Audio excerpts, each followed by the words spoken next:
A paz do Senhor Jesus, a você que nos acompanha e a você que está aqui pela primeira vez. Eu me chamo Kelly Oliveira e eu vou comentar a leitura diária que será de quarta-feira da lição de número 7, que tem por título O Ministério da Igreja. O tema da leitura diária é o ministério quíntuplo da igreja. A leitura bíblica está em Efésios, capítulo 4, versículo 11. Nos diz assim a palavra de Deus: e ele mesmo deu uns para apóstolos, e outros para profetas, e outros para evangelistas, e outros para pastores e doutores.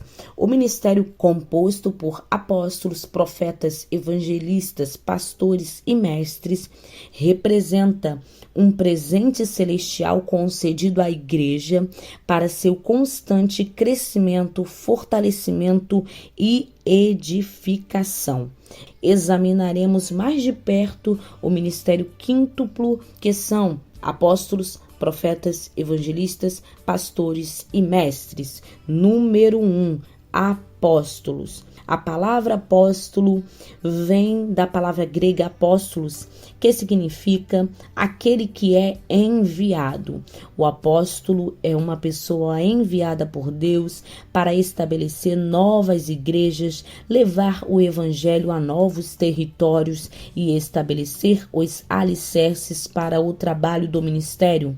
Uma de nossas referências nesse ministério é o apóstolo Paulo, que na primeira carta aos Coríntios, capítulo 13, versículo 10, se descreve como um sábio mestre de obras que lançou os alicerces para a igreja em Corinto. O papel do apóstolo ainda é importante hoje, especialmente em áreas onde o evangelho ainda não foi pregado. Número 2, profetas. O profeta era uma pessoa chamada e autorizada por Deus a transmitir a palavra de Deus. No Antigo Testamento, os profetas eram os porta-vozes de Deus e falavam ao povo em seu nome. No Novo Testamento, o papel do profeta ainda é importante. Eles são responsáveis por trazer uma mensagem profética à igreja que irá encorajar, edificar e exortar os crentes.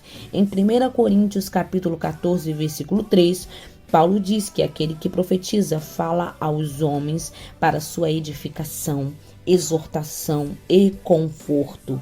Vale destacar como a lição esclarece dizendo que a Escritura distingue o ministério de profeta do dom da profecia.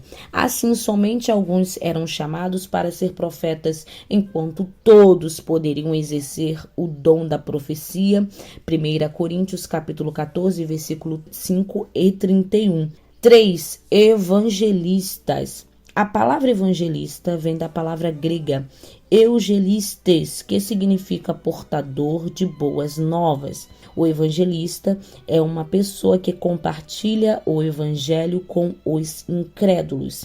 Em Atos capítulo 8, vemos o evangelista Felipe compartilhando o evangelho com um eunuco etíope e conduzindo-o à fé em Cristo. Felipe também batizou o eunuco e ajudou-o a compreender as Escrituras. 4. Pastores. O pastor é uma pessoa chamada por Deus para cuidar do seu povo. Eles têm um coração voltado para o rebanho e são responsáveis por nutri-los e pastoreá-los. Em 1 Pedro, capítulo 5, do versículo 2 a 3, Pedro exorta os pastores a pastorearem o rebanho de Deus, servindo como superintendentes, não por compulsão, mas voluntariamente, não por ganho desonesto, mas com entusiasmo, nem como senhores dos que vos foram confiados, mas como exemplos para o rebanho. 5. Mestres são os que têm o dom de explicar e aplicar a palavra de Deus. Eles têm paixão por ensinar e são capazes de comunicar conceitos teológicos complexos de uma forma fácil de entender. Nossa referência bíblica está em 2 Timóteo, capítulo 2, versículo 2, em que Paulo diz a Timóteo para comprometer-se com homens fiéis que também sejam capazes de ensinar outros. Fiquem na paz do Senhor Jesus.